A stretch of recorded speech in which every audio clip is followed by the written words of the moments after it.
சொல்லுகின்ற சொற்களை உள்ளே தெரிவித்திருக்கின்றார். இந்த அற்புதமான விழாவிலே எங்கள் அன்பிற்கும் பாசத்துக்கும் ஐயா ஏகே வாசன் அவர்களே, அன்புக்குரிய விஐடி என்றாலே வேந்தர் விஸ்வநாதன் அவர்களே, அன்புக்குரிய இளவல் பாலகிருஷ்ணன் அவர்களே, விருது பெற்ற அன்புக்குரிய சகோதரி,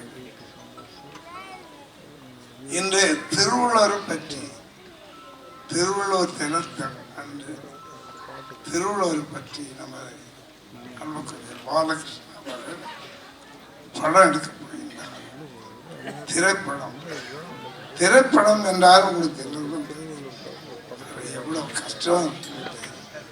ஆனாலும் இந்த அருமையான விழாவிலே கலந்து கொண்டு முன்னிலை வைக்கின்ற டாக்டர் விஜி சந்தோஷம் அவர்களே, தலைமை விருந்தினர் தமிழ் மாநில காங்கிரஸ் தலைவர் நாடாளுமன்ற உறுப்பினர் திரு ஜி.கே. வாசன் அவர்களே,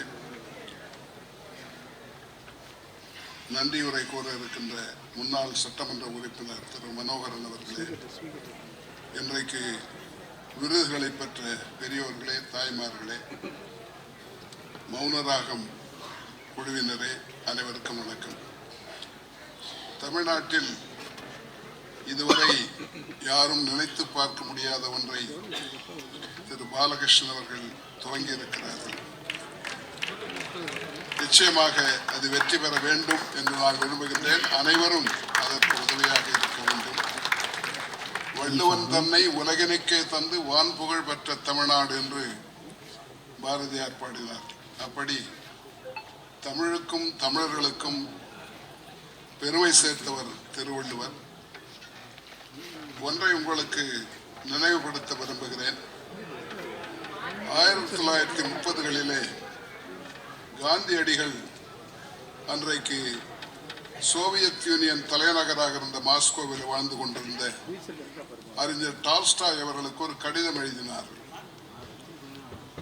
தான் நடத்துகின்ற போராட்டத்தை பற்றி, இந்தியாவில் நடக்கின்ற போராட்டத்தை பற்றி விவரித்து, எப்படி நான் வயலண்ட் அஜிடேஷன், எதிரியை துன்புறுத்தாமல் நடத்துகின்ற போராட்டம், அகிம்சை போராட்டத்தை பற்றி கடிதம் எழுதி அவருடைய கருத்தை, விருப்பத்தை கேட்க விரும்பினார் காந்தியடிகள்.